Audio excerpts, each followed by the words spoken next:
There is a timeline between your current self and your future self. There is a future self of you out there. Imagine that person.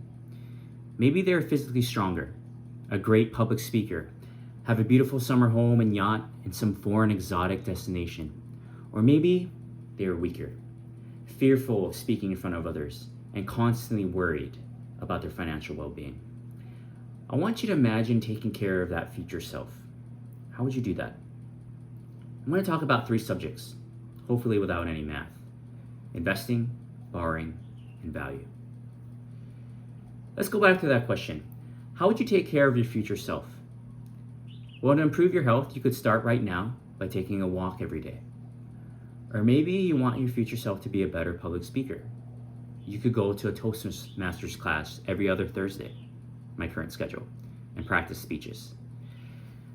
What I just described to you is the concept of investing in yourself, also sometimes called saving for your future self. What are you doing here? You're foregoing something now to have something better in the future. When you go to that gym, it sometimes feels like a chore. It hurts taking time out of your day. But you're hurting your muscles now so that you can have stronger muscles in the future. When you practice a new speech in front of strangers, you're nervous, but you're hurting those nerves now to overcome your public speaking fears in the future. Now imagine you want to take care of your future financial self. How could you do this? Maybe each day you would put away a few dollars of your salary in a savings account or investment retirement account. You're putting away money now so your future self can buy that boat, go on that vacation, and buy that fishing rod. As you do these small tasks every day, days becomes weeks, weeks become months, and as soon as you know it, months become years. After all that compounding, you look back and see all that health progress, that public speaking progress, that financial progress.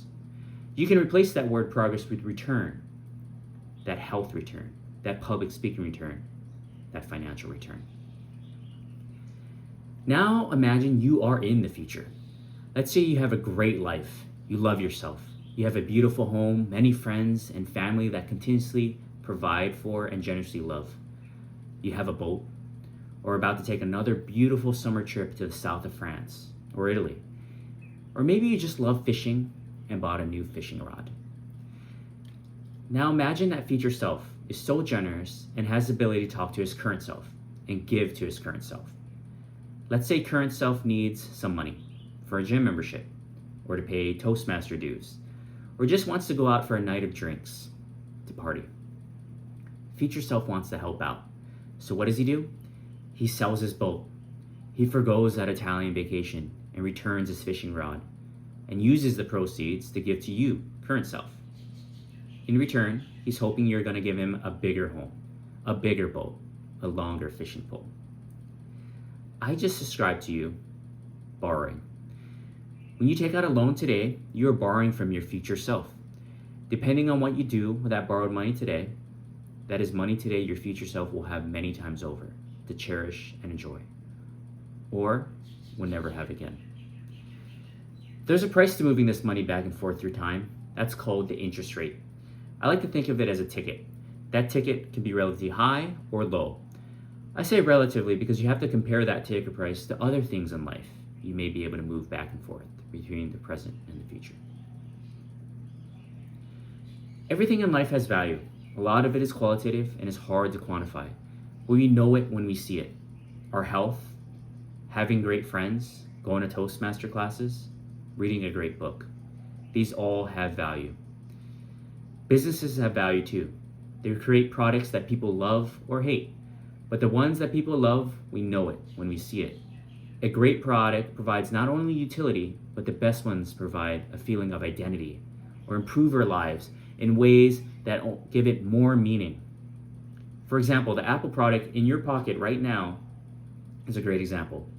Or the motorcycles we hear outside, like Harley Davidson, for those who love motorcycles. People love that product. The great thing about businesses is you can quantify that value. How so? Imagine you had the power and ability to see into the future, all the cash a business could ever possibly make, and discount that back today. That's the value of a business. I threw in a word there called discount. The word gets a lot of people confused, but it's the same word as return. Imagine the present value and the future value. The present value grows at a return to the future value, but by the same token, just the reverse, the future value discounts back to the present. Return, discount rate, interest rate, ticket. It's all the same. It's a ticket price to move money from the present to the future and the future to the present. Now let's say you brought all that cash from the future, and now you know the value of a business. Let's say it's a local coffee shop. You calculate that the future value is worth $100,000 today. Now pretend your friend is named Joe. He's the owner of that coffee shop. You know your friend. He always has way too much coffee in him, especially in the mornings after a cup of Joe. He's so hyped up, he tells you, "I'll sell you my business for $200,000. You ignore him, but as the day continues towards the afternoon, your friend Joe comes back to you and says, "I'm feeling really down. Coffee crash. I can't run this business anymore. I want to retire and fish all day." He says, "I'll sell you the business for $50,000. You say, "Okay."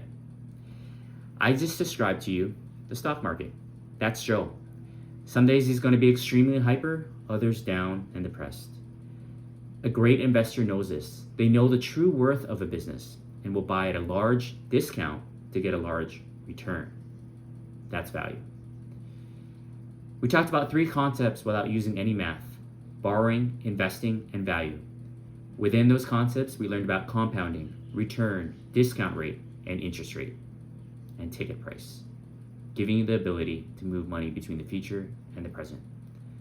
Lastly, we learned about a coffee manic depressant stock market named Joe.